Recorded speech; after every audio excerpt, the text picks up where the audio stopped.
tanah airku.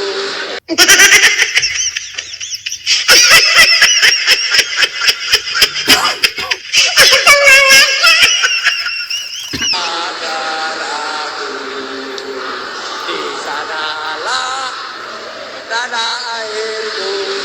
Agar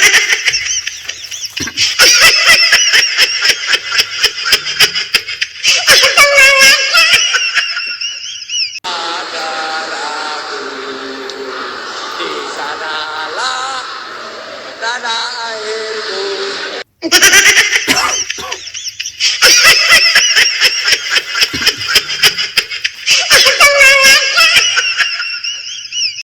Assalamualaikum warahmatullahi wabarakatuh. Om Swastiastu, Namo Buddhaya, salam kebajikan, salam rahayu, salam sejahtera. Selamat datang, selamat berjumpa lagi bersama Gus A dalam channel Tanya-Tanya Politik Semakin Gila Semakin Asik. Orang ini yang bernama Roy Suryo sebetulnya tidak pantas untuk menjadi menteri, meskipun sekarang dia sudah jadi mantan menteri.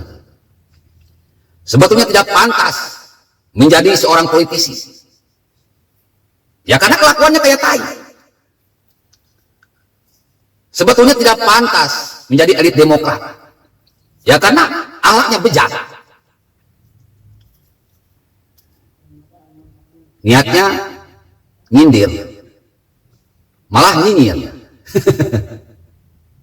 Otaknya rusak, akhlaknya rusak, mentalnya rusak. Orang kayak gini kalau dijadikan elit politik bisa rusak Indonesia. Dia ini mantan menteri di era SBY. Dia ini elit Demokrat. Yang jelas dia merupakan pendukung Anies Baswedan dan dulunya adalah pendukung Prabowo. Anies Baswedan yang didukungnya ini sama bro, tidak hafal sejarah. Tidak mau mengakui Sumpah Pemuda. Malah yang diakui adalah sumpah orang Arab. Sama-sama brengseknya, sama-sama bejatnya. Pendukung yang didukung sama-sama brengseknya, sama-sama bejatnya, sama-sama pengkhianatnya. Masa tidak mengakui Sumpah Pemuda? Katanya Indonesia belum ada. Yang ada dulu itu adalah Partai Arab Indonesia. Sumpah orang Arab. Makanya Anies Baswedan, saya ingatkan kepada seluruh rakyat Indonesia yang cinta dalam bangsa, kepada bangsa dan tanah air ini, jangan pilih Anies Baswedan. Orang yang melupakan sejarah, tidak mengakui Sumpah Pemuda, dia itu pengkhianat. Dan dalam UUD 145 pasal 6, pengkhianat tidak boleh jadi presiden. Prabowo juga pernah bro, membacakan Pancasila tidak hafal. Makanya tidak pantas untuk jadi presiden, tidak pantas. Bagaimana dia akan menjalankan Pancasila? Hafal aja kagak. Boro-boro ngerti, boro-boro menghafalkan, hafal aja kagak.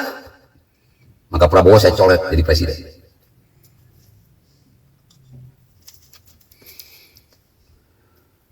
Bertahun-tahun saya cuma bisa geleng-geleng kepala. Manusia-manusia bejat kayak si Roy Suryo ini banyak jadi politikus, banyak jadi ulama, banyak jadi kiai, banyak jadi apa. Mereka dibiarkan. Karena dibiarkan akhirnya ngelunjak. Dulu wajah Jokowi ditempelin ke wajah Fir'aun, diolok-olok sama Ustadz Zulkifli, tidak ditangkap. Aparat pura-pura budeg, pura-pura tuli. Padahal itu penghinaan yang sangat besar. Tidak hanya buat Jokowi tetapi buat bangsa dan negara Indonesia, karena presiden adalah pilihan rakyat. Maka barang siapa yang menghina presiden, berarti sama saja dengan mengkhianati rakyat. Sama saja dengan menghina rakyat. Orang yang menghina presiden wajib disebut pengkhianat. Lebih PKI daripada PKI. Lebih binatang daripada binatang. Lebih iblis daripada iblis. Harusnya hukum mati orang-orang kayak gitu yang menghina presiden. Nah sekarang muncul lagi Roy Suryo melakukan penghinaan kepada presiden. Berarti sama saja dengan menghina seluruh bangsa dan negara Indonesia. Dia ini pengkhianat, bajingan, bangsa. Kelakuannya lebih binatang daripada binatang. Aneh, aparat masih saja diam. Kalau saya jadi Kapolri, saya udah perintahkan kepada anak buah saya, tembak di tempat. Beres urusan. Ini bukan pencemaran nama baik. Ini bukan lagi kriminal. Tapi ini sudah merupakan penghinaan yang sangat luar biasa. Bukan hanya kepada Jokowi, tetapi kepada 250 juta rakyat Indonesia. Baik sebelum kemerdekaan, baik saat ini, baik yang akan datang. Aparatnya gimana, bos? Negara sudah tidak punya wibawa. Melawan manusia-manusia brengsek kayak gini nggak bisa dengan halus. Ada waktunya bermain cantik, ada waktunya bermain tegas dan keras. Makanan pun, kalau tidak ada rasa pedasnya nggak enak. Jadi kalau misalkan Kapolri mengatakan bahwa dalam menangani manusia-manusia kriminal ini harus dengan cara-cara halus, santun, oh nggak bisa. Tidak semua bisa santun. Kadang-kadang kita harus keras, tegas. Karena ini berkaitan dengan wibawa bangsa dan negara Indonesia. Kehormatan bangsa dan negara Indonesia. Kalau saya Kapolrinya, tembak di tempat manusia itu. Yang menghina presiden. Dengan menempelkan wajahnya kepada stupa, kepada patung. Ini bukan lagi permasalahan umat Buddha. Ini udah permasalahan yang sangat serius. Dan ini tidak boleh dibiarkan berlanjut. Siapapun presidennya tidak boleh dihina seperti itu.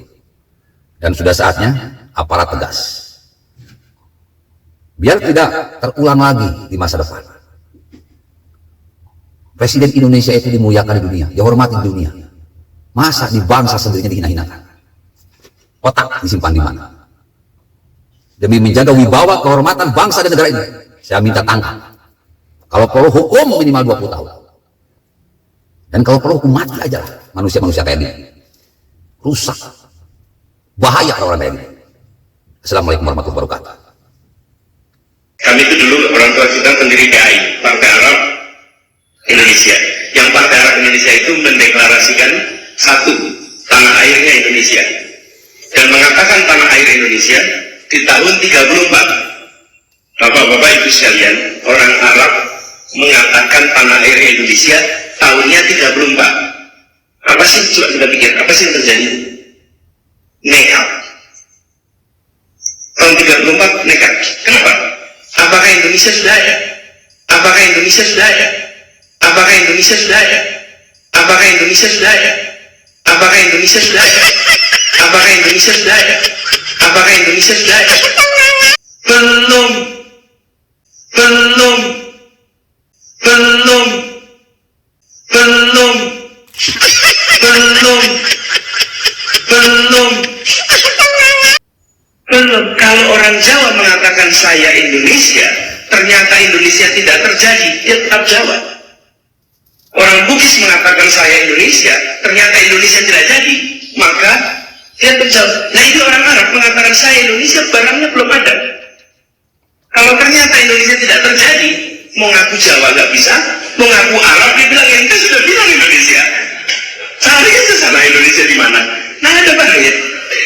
Mereka itu menyatakan sumpah pada tanah air Indonesia sebelum Indonesianya ada. Tidak ada yang lain yang melakukan itu kecuali orang Arab di Indonesia. Pancasila itu 5 silanya. Iya kan? Ketuhanan yang Maha Esa, kemanusiaan yang adil dan beradab, persatuan Indonesia, kemanusiaan yang kerakyatan yang